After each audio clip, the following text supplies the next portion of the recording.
Hi, this is Mike Williams with the Knoxville Daily Sun, and today we're going hiking. I picked out a trail that I felt like would be very conducive for first-time hikers or novice hikers. It's the Gatlinburg Trail, and it's located near light number 10 here in Gatlinburg. It's right next to the town itself. It's very easily accessible, and it's several great advantages to it. First of all, it's got free parking for 2 hours. It's a short trail, only about 2.5 miles round trip. On halfway through, you come to the Welcome Center where you can get refreshments or take a bathroom break if you need to, and then hike back to your car. And what's best about it is the trail has a lot of really great sights to see along the way. There's a creek, a bridge that you can walk, a footbridge you can walk across, lots of beautiful foliage. Occasionally, you might run across some wildlife, and there's some ruins from the early settlers who lived in the area. And it's very convenient. Oh, and it's rated about a medium to easy trail. So it's paved. It's not paved, I'm sorry, but it is level, and it's easy hike.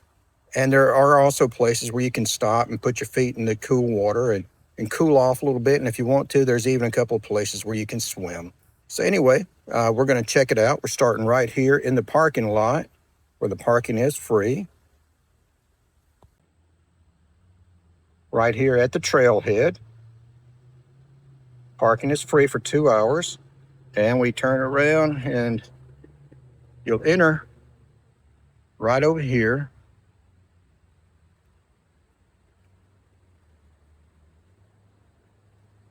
Just cross the road.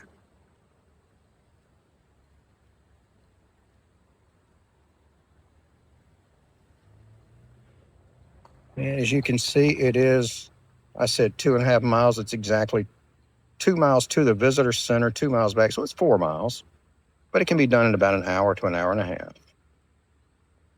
And welcome to the Great Smoky Mountains National Park, the Gatlinburg Trail. Let's check it out.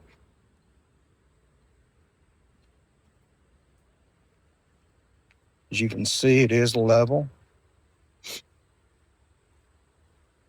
And it's not a very treacherous terrain, not a bunch of uphill and downhill.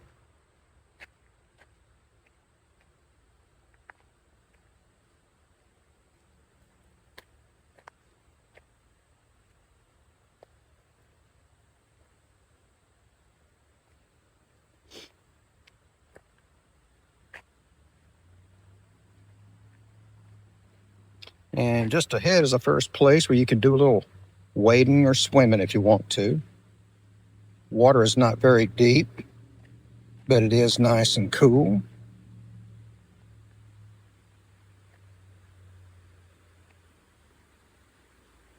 And there's a small embankment here where you can easily walk into the water. Just wade in, do some wading. Right along in that area, it's a little bit deeper. I think in some parts of it, it does get to be waist deep, like right down in that area. So let's head on down the trail, see what else awaits us.